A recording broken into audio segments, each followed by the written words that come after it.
NCIS Origins Review Winning Cast Ongoing Mystery Element Elevates Slow Burn Prequel Spinoff. Hello everyone, I am Christina. Welcome back to my channel. Please subscribe to the channel and press the bell icon for the latest news updates. CBS NCIS Origins is about a story I don't tell. Narrator Mark Harmon's Leroy Jethro Gibbs tells us midway through the prequel spin-off's premiere. Specifically, this is the story of... Actually, the end of that sentence is a major spoiler and the onset of a provocative mystery. And Gibbs' full declaration, as the forever analog former NCIS agent puts this story to paper in front of an Alaskan campfire, is bound to figuratively ignite your interest in what lies ahead. Launching this Monday at a special time, 9/8C, with a double-episode premiere, NCIS Origins is set in the year 1991, not long after a young Gibbs, played by Stowell, returned from serving in Operation Desert Storm, only to bury his tragically killed wife and young daughter. The series follows Gibbs as he begins his career as a newly minted special agent at the NIS Camp Pendleton office, under the tutelage of the legendary Mike Franks, Big Sky's Kyle Schmid. But we already know this story, some NCIS fans have contended, citing bits and pieces scattered across Mark Harmon's 19 seasons on the mothership and a smattering of flashback episodes featuring Harmon's son Sean as a young Gibbs.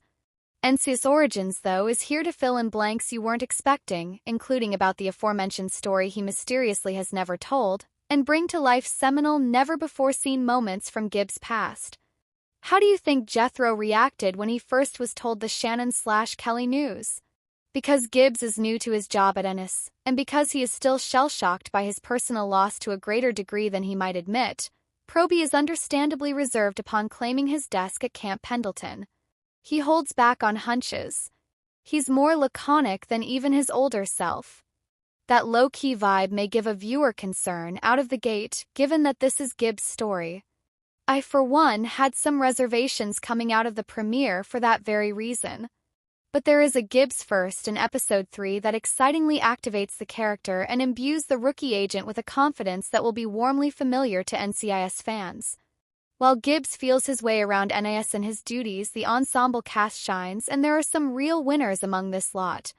Schmid already detailed for TV Line his process for becoming a young Franks a la NCIS guest star Muse Watson, and it is a growling, chain-smoking, mustachioed portrayal to behold. Mariel Molino, Promised Land, as Special Agent Lala Dominguez, is a tremendous find, giving confident and fearless Marion Ravenwood in nearly every scene. Caleb Foote, Made for Love, and recurring guest star Bobby Moynihan, SNL, serve up comic relief as gung-ho Special Agent Randy Randolph and overworked forensics lab boss Woody. Diane Rodriguez, The Blacklist, is a bit of an enigma thus far as Special Agent Vera Strickland, though she and Molino have a powerful scene together early on. Similarly, Tyla Abercrombie, the Chi, as Field Operations Support Officer/Head Secretary in charge Mary Jo Hayes, doesn't get much focus until Episode 4, but when she does, she absolutely brings the goods as NIS' warm beating heart. In recurring roles, Patrick Fischler, Mad Men, finds just the right level of officious as Sue Wheeler, and it's very easy to see how Robert Taylor Longmire might age into NCIS Ralph Waite as Gibbs' father Jackson. Now you ask, what about young Gibbs himself? As noted above, series frontman Stowell, of Peacock's A Friend of the Family and much more recently stars as Three Women, is tasked at the start with having to lie low and give us a Gibbs who is a bit unsure of himself and is too often distracted by tragic memories.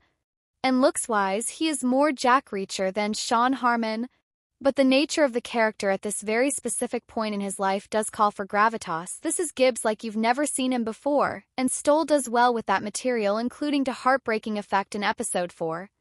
There are also times when Stowell's voice eerily sounds just like Mark Harmon's, or when he'll cock his head just as Boss would when getting an update from DiNozzo.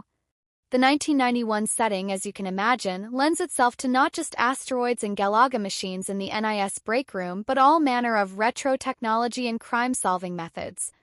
Do not ask Franks how to start up the newly delivered PC, and do not expect fingerprint analysis back from Woody inside of 2 days. A trip to a mall in Episode 3 doesn't distract with 90s fashion, but there are occasional needle drops, including a use of a Bangles tune that took me a second viewing to truly appreciate. Hello lovely viewers, welcome to my channel. I am Christina. Hope your day is so well. If you like the video, don't forget to subscribe to the channel.